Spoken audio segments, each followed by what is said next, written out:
कल्पना कीजिए, आपका घर है, आपकी ज़मीन है, लेकिन नियम किसी और के चलते हैं। 1946 से पहले भारत की यही स्थिति थी। हम आज़ाद यानी स्वतंत्र तो होना चाहते थे, लेकिन हमारे पास अपना नियम कानून यानी संविधान नहीं था। आज हम उस रोमांचक सफ़र पर चलेंगे जहां 389 लोगों ने, जी हाँ, आपने बिल्कुल सही सुना, 389 लोगों ने मिलकर दुनिया का सबसे बड़ा लोकतंत्र रचा। और ये 389 लोग बाद में 299 हो गए। हम जानेंगे कि क्यों गांधी जी ने क्रिप्स मिशन को दिवालिया बैंक का चेक कहा और क्यों हमें 26 जनवरी का ही इंतज़ार करना पड़ा संविधान लागू करने के लिए, जबकि संविधान 26 नवंबर 1949 को बनकर तैयार हो चुका था। यदि आप बीपीएससी या किसी और एग्ज़ाम की तैयारी कर रहे हैं तो आज का वीडियो आपके लिए सबसे महत्वपूर्ण होने वाला है। तो चलिए हम स्टार्ट करते हैं कि किस प्रकार भारत का संविधान बनकर तैयार हुआ और किस प्रकार इसमें संविधान सभा की महत्वपूर्ण भूमिका थी और ऐसे बहुत से लोगों की भूमिका थी। चलिए हम स्टार्ट करते हैं। 1934 में सर्वप्रथम एमेंडॉय ने संविधान सभा की पहली औपचारिक मांग की। 1934 से पहले संविधान की मांगें व्यक्तिगत या अनौपचारिक थी। रॉय ने इसे एक नया मोड़ दिया। रॉय का मानना था कि संविधान केवल ऊपर बैठे कुछ नेताओं जैसे वकीलों या अमीरों द्वारा नहीं बनाया जाना चाहिए।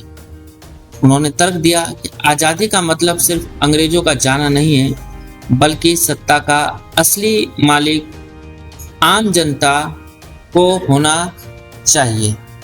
इसी प्रकार आगे हम देखते हैं कि एमेंडॉय के विचारों से प्रभाव और बढ़ते जन आंदोलन के कारण भारतीय राष्ट्रीय कांग्रेस ने पहली बार आधिकारिक रूप से संविधान सभा के गठन की मांग को अपने एजेंडे में शामिल किया।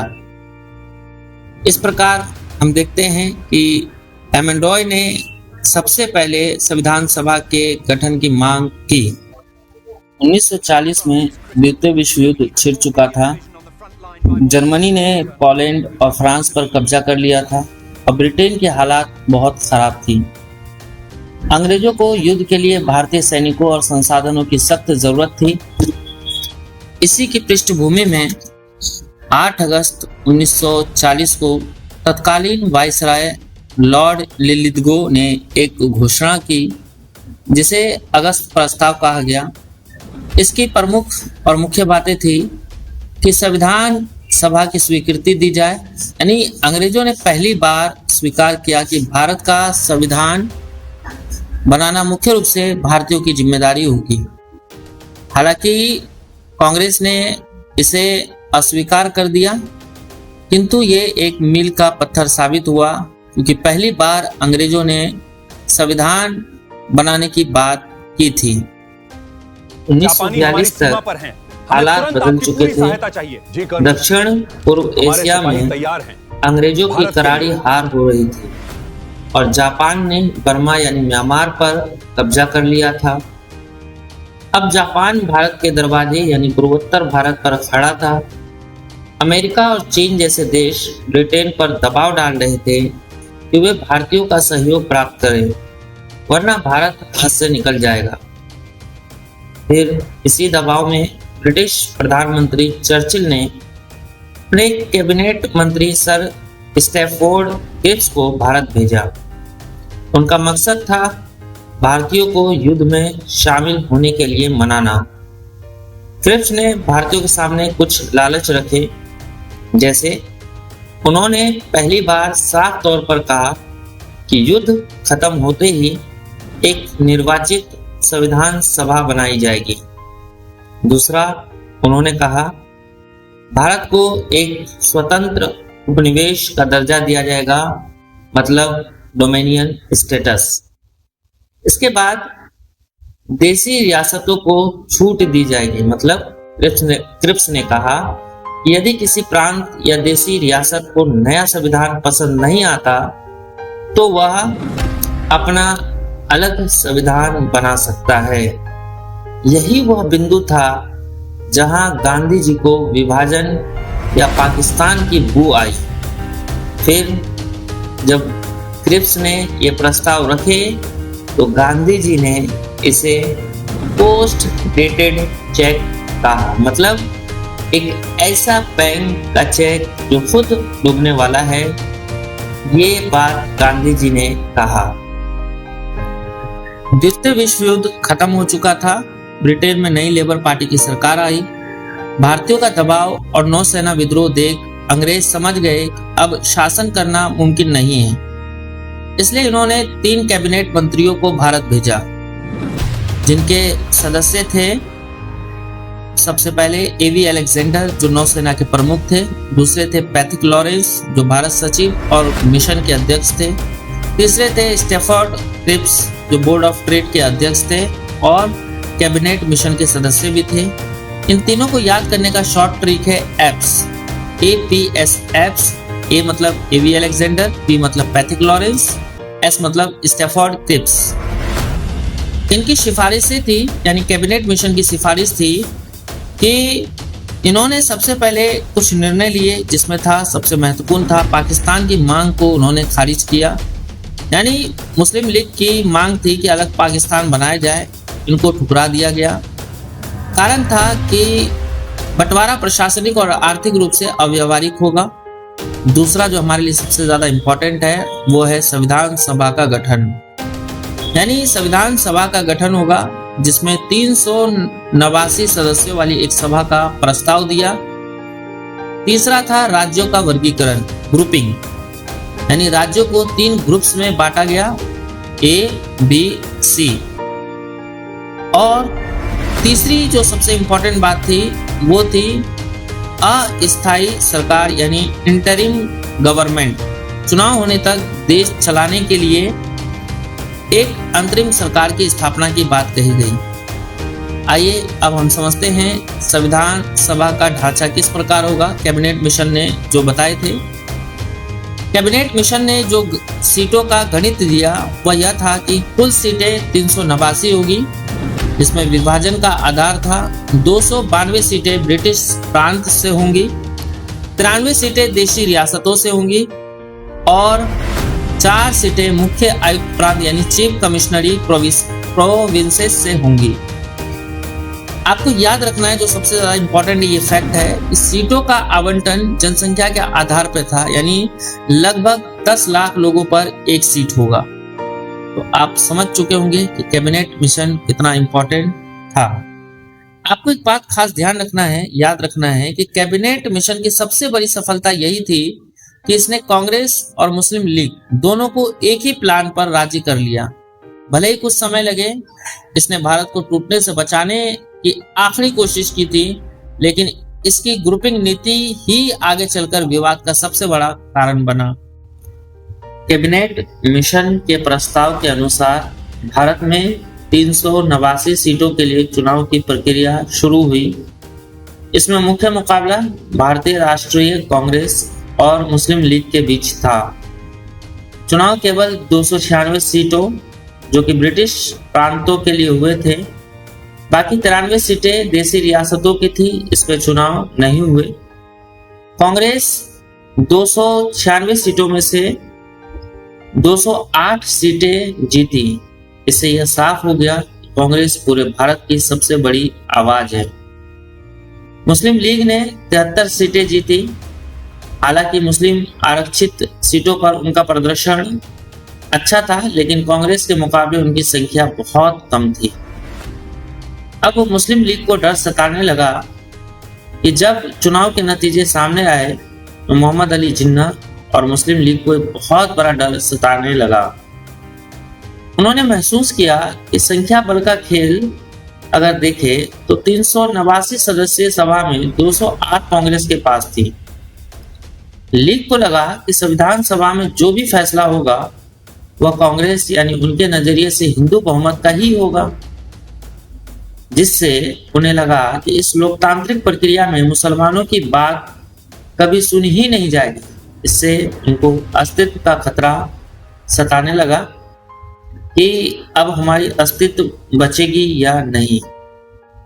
इसलिए लीग ने कैबिनेट मिशन प्लान को ठुकरा दिया और पाकिस्तान पाने के लिए संवैधानिक रास्ता छोड़कर सड़कों पर उतरने का फैसला किया। जिन्ना का ऐलान था, उन्होंने कहा, अब हम हाथ पर हाथ धरे नहीं बैठेंगे, हम सीधी कार्यवाही करेंगे। इसका नतीजा यह हुआ कि 16 अगस्त 1946 को डायरेक्ट एक्शन डे मनाया गया। इसकी शुरुआत कलकत्ता, जो कि अब कोलकाता है, से हुई, जहां भीषण सांप्रदायिक दंगे भड़क उठे। इसे द ग्रेट कलकत्ता किलिंग्स भी कहा जाता है। इन दंगों ने अंग्रेजों और कांग्रेस दोनों को यह सोचने पर मजबूर कर दिया कि शायद अब भारत का विभाजन टाला नहीं जा सकता। कैबिनेट मिशन के बाद अब बारी थी मैदान में उतरने की। 9 दिसंबर 1946 की वह ऐतिहासिक सुबह थी जब दिल्ली के सेंट्रल हॉल में पहली बार संविधान सभा की बैठक हुई। माहौल में एक अजीब सी हलचल थी क्योंकि मुस्लिम लीग ने इसे बैठक का बहिष्कार किया था, यानी मुस्लिम लीग ने इस बैठक का बहिष्कार कर दिया था। लेकिन भारत के निर्माण संकल्प अडिग था। अध्यक्ष चुनने की बारी आई तो हमने फ्रांस की परंपरा का सम्मान करते हुए सभा के सबसे बुजुर्ग और सम्मानित सदस्य हमारे बिहार के गौरव डॉक्टर सच्चिदानंद सिन्हा को अस्थायी अध्यक्ष चुना गया। लेकिन यह तो बस शुरुआत थी। ठीक 2 दिन बाद 11 दिसंबर को बिहार के एक और रत्न डॉक्टर राजेंद्र प्रसाद को सर्वसम्मति से स्थायी अध्यक्ष बना दिया गया, जिन्होंने अंत तक इस सभा का कुशल नेतृत्व किया। उनके साथ संवैधानिक सलाहकार के रूप में बी.एन. राव को और उपाध्यक्ष के रूप में एच.सी. मुखर्जी ने कमान संभाली। ये सारे फैक्ट याद रखिएगा जो बहुत इंपॉर्टेंट है। कहानी में असली मोड़ तब आया जब 13 दिसंबर को पंडित जवाहरलाल नेहरू ने उद्देश्य प्रस्ताव पेश किया। यह सिर्फ एक दस्तावेज नहीं था, बल्कि वह ब्लूप्रिंट था जिसने दुनिया को बताया कि आजाद भारत का चेहरा कैसा होगा। एक ऐसा गणराज्य जहां शक्ति की असली मालिक जनता होगी। यही प्रस्ताव आगे चलकर हमारे संविधान की प्रस्तावना की आत्मा बनी। इस तरह मात्र 5 दिनों के भीतर बिहार के नेतृत्व और नेहरू के विजन ने आधुनिक भारत की नींव रख दी थी। जब यह साफ हो गया कि मुस्लिम लीग और कांग्रेस के बीच समझौता नहीं हो सकता, तब तत्कालीन वायसराय लॉर्ड माउंटबेटन ने विभाजन की योजना पेश की। जो सदस्य उन इलाकों से थे जो अब पाकिस्तान, पश्चिमी और पूर्वी पाकिस्तान का हिस्सा बन गए थे, वे भारतीय संविधान सभा से बाहर हो गए। जो सदस्य पहले 389 थी, यानी सदस्यों की संख्या 389 थी, विभाजन के बाद घटकर 299 रह गई। 15 अगस्त 1947 के बाद हमारी संविधान सभा विधायिका भी बन गई। इसका मतलब था कि अब यह न केवल संविधान बना रही थी, बल्कि देश के लिए सामान्य कानून भी बना रही थी। अब अंग्रेजों का कोई दखल नहीं था। 3 जून 1947 की योजना, जिसे माउंटबेटन योजना या जून प्लान कहा जाता है, भारत के इतिहास का वह मोड़ था जिसने तय कर दिया कि अब विभाजन को रोका नहीं जा सकता। आइए इसके मुख्य बिंदुओं को और गहराई से समझते हैं। पंजाब और बंगाल 2 ऐसे प्रांत थे जहां आबादी मिलीजुली थी। माउंटबेटन ने प्रस्ताव दिया कि इन प्रांतों की विधानसभाओं को 2 हिस्सों में बांटा जाए, यानी हिंदू बहुल और मुस्लिम बहुल। निर्णय की प्रक्रिया यह थी कि यदि किसी भी पक्ष ने विभाजन के पक्ष में मतदान किया तो प्रांत का बंटवारा तय था। अंततः दोनों प्रांतों का बंटवारा हो ही गया। इसके तहत रेडक्लिफ आयोग, यानी सीमा तय करने के लिए रेडक्लिफ, जो कि कभी भारत नहीं देखा था, उन्होंने नक्शे पर ऐसी लकीरें खींची जो रातों रात लोग अपने ही घर में विदेशी बन गए। अब बारी थी उत्तर पश्चिम सीमा प्रांत, जहां जनमत संग्रह कराया गया। यह हिस्सा आज के पाकिस्तान का खैबर पख्तूनख्वा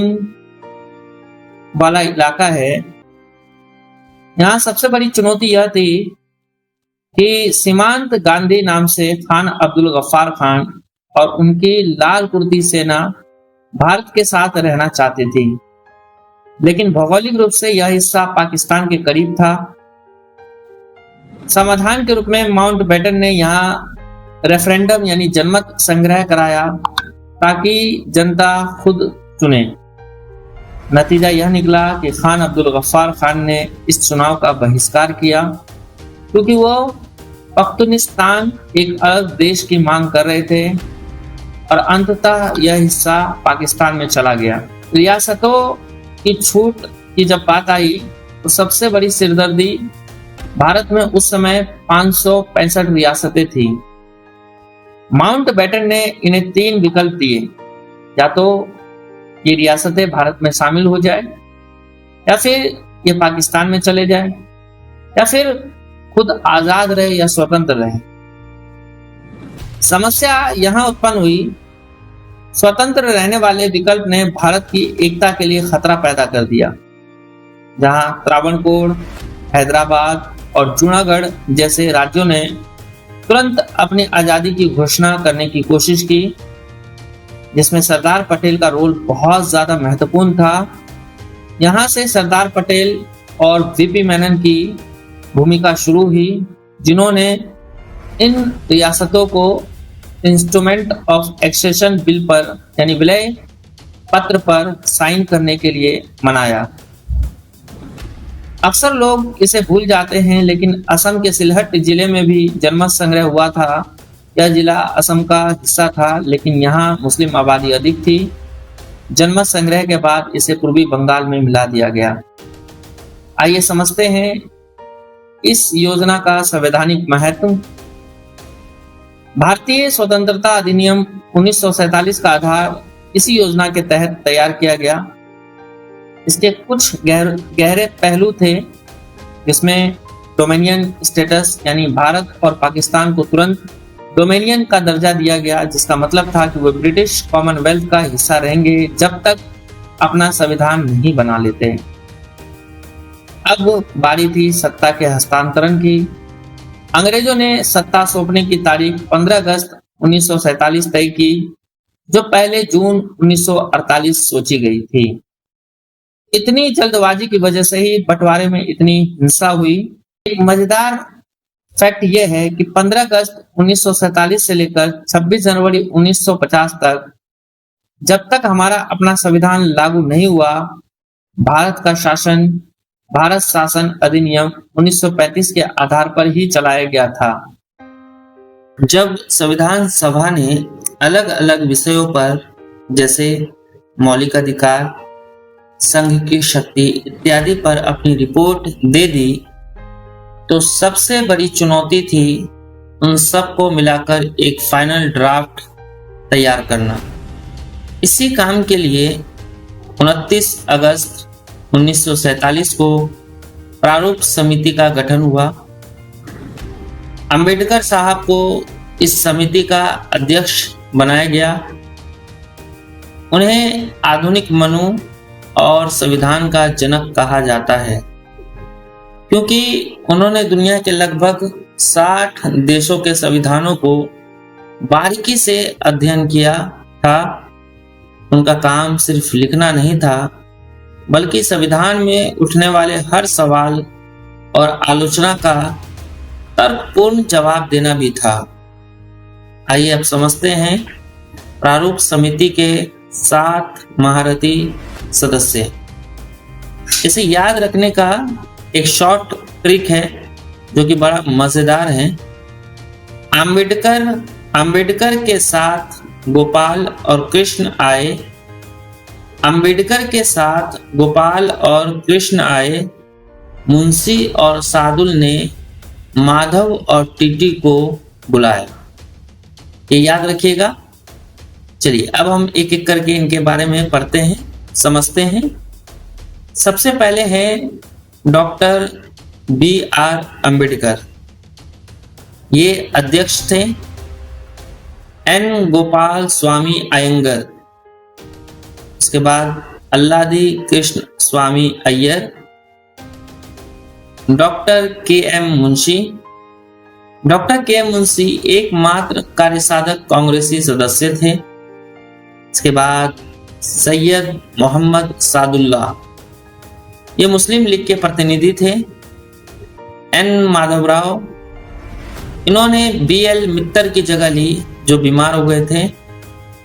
टीटी कृष्णामाचारी, इन्होंने डीबी खेतान की मृत्यु के बाद उनकी जगह ली थी। आइए अब हम समझते हैं प्रारूप समिति के काम करने का क्या तरीका था। प्रारूप समिति ने बी एन डाउ, जो कि संवैधानिक सलाहकार थे, उनके द्वारा तैयार किए गए कच्चे ड्राफ्ट पर विचार किया। पहला ड्राफ्ट फरवरी 1948, इसे जनता के सामने रखा गया ताकि लोग अपनी राय और सुझाव दे सके। उसके बाद 8 महीने का समय लिया गया, जिसमें जनता, प्रेस और विशेषज्ञों को चर्चा के लिए 8 महीने दिए गए थे। अंतिम ड्राफ्ट नवंबर 1948, आलोचनाओं को सुधारने के बाद डॉक्टर अंबेडकर ने इसे सभा में पेश किया। संविधान ऐसे ही पास नहीं हुआ, इस पर 3 बार विस्तार से चर्चा हुई। प्रथम वाचन 5 दिनों तक सामान्य चर्चा चली। उसके बाद द्वितीय वाचन, ये सबसे लंबा वाचन था। इसमें 7635 संशोधन पेश किए गए, जिनमें से 2473 पर वास्तव में चर्चा हुई। यहाँ एक एक शब्द और कॉमा पर बहस हुई। उसके बाद तृतीय वाचन, अंत में डॉक्टर अंबेडकर ने the constitutions as settled by the assembly be passed प्रस्ताव रखा। आइए अब हम समझते हैं प्रारूप समिति की कुछ इंपॉर्टेंट फैक्ट्स। प्रारूप समिति के ड्राफ्ट पर अंतिम हस्ताक्षर करने वाले हमारे बिहार के डॉक्टर राजेंद्र प्रसाद सबसे प्रमुख थे। इस समिति ने अपना काम पूरा करने में कुल 141 दिन बैठकें की। याद रखिए, प्रारूप समिति ने टाइप नहीं किया था। मूल संविधान प्रेम बिहारी नारायण रायजादा ने अपने हाथों से इटैलिक स्टाइल में लिखा था, जबकि शांति निकेतन के कलाकारों नंदलाल बोस ने उसे सजाया। 29 अगस्त 1947 दिल्ली की वह ऐतिहासिक सुबह, जहां आजाद भारत का भविष्य लिखा जा रहा था, लेकिन एक पूरे देश का विधान तैयार करना किसी एक व्यक्ति के बस की बात नहीं थी। यह एक विशाल प्रोजेक्ट था, जिसे पूरा करने के लिए संविधान सभा ने 8 बड़ी कमेटियों का गठन किया। आज की इस विशेष कड़ी में हम जानेंगे उन महारथियों को जिन्होंने इन कमेटियों की कमान संभाली। सबसे पहले बात करते हैं पंडित जवाहरलाल नेहरू की। नेहरू जी के कंधों पर केंद्र को मजबूत करने की जिम्मेदारी थी। जहां भी शब्द आए संघ, वहां नेहरू जी ढाल बनकर खड़े थे, चाहे वह संघ शक्ति समिति हो या संघीय संविधान समिति। नेहरू जी ने सुनिश्चित किया कि केंद्र के पास देश को एक रखने की पर्याप्त शक्ति हो। राज्यों से बातचीत का जिम्मा भी उन्हीं के पास था, लेकिन भारत सिर्फ केंद्र से नहीं बल्कि अपने प्रांतों से बनता था। और यहाँ कमान संभाली लौह पुरुष सरदार वल्लभ भाई पटेल ने। उन्होंने प्रांतीय संविधान समिति का नेतृत्व किया, साथ ही करोड़ों भारतीयों के मौलिक अधिकारों और अल्पसंख्यकों के हितों की रक्षा के लिए जो सबसे बड़ी कमेटी बनी, उसके अध्यक्ष भी पटेल जी ही थे। उनका एक ही लक्ष्य था, अंतिम कतार में खड़े व्यक्तियों को उसका हक दिलाना। किसी भी महान कार्य करने के लिए अनुशासन और नियम अनिवार्य है।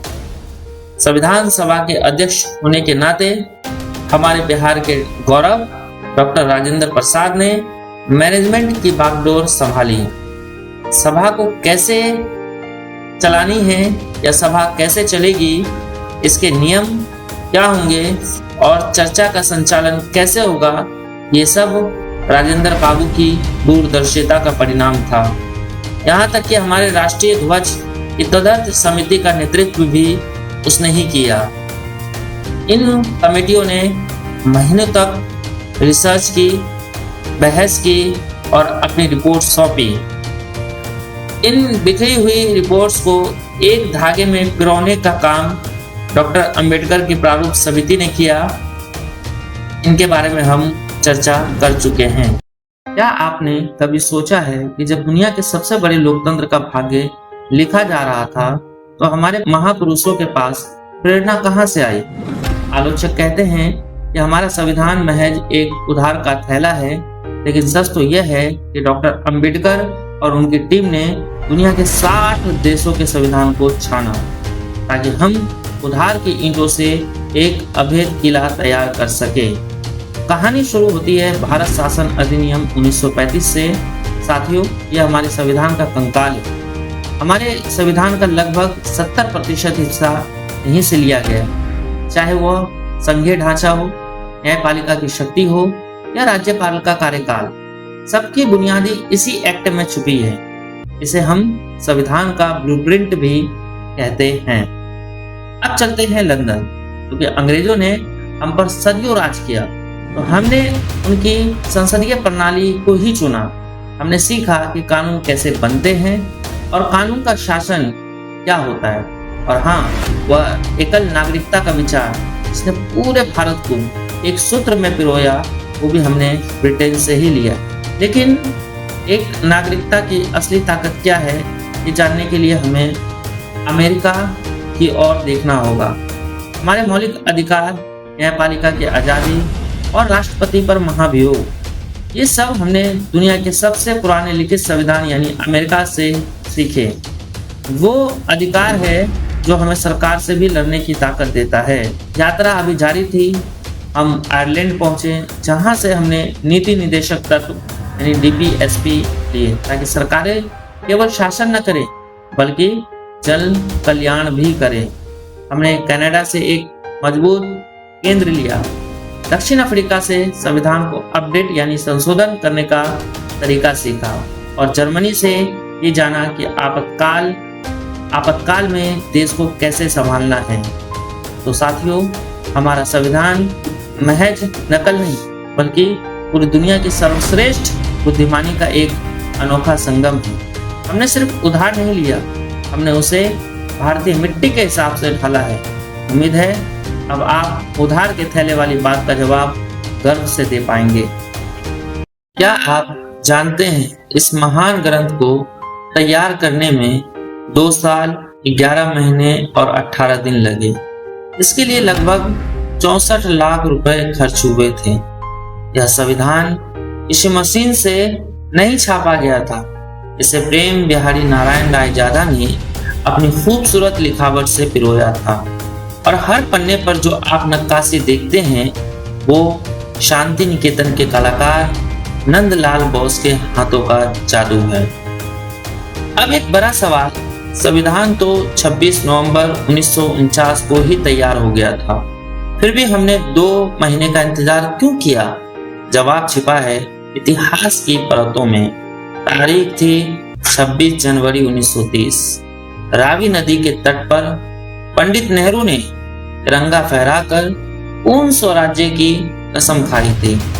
उस दिन को भारत का पहला स्वतंत्रता दिवस घोषित किया गया था। उसी ऐतिहासिक दिन की याद को अमर बनाने के लिए हमने तय किया कि हमारा गणतंत्र 26 जनवरी 1950 को ही घोषित होगा। 24 जनवरी 1950 को संविधान सभा के 284 सदस्यों ने इस पर हस्ताक्षर किए और आखिरकार 26 जनवरी को भारत एक गणतंत्र बना। आज यह मूल संविधान संसद भवन के पुस्तकालय में हीलियम गैस के चैम्बर में सुरक्षित है, सिर्फ कागज के रूप में नहीं बल्कि हमारी आजादी की धड़कन के रूप में है। हमारा संविधान महज एक किताब नहीं बल्कि हम भारत के लोगों का गौरव है।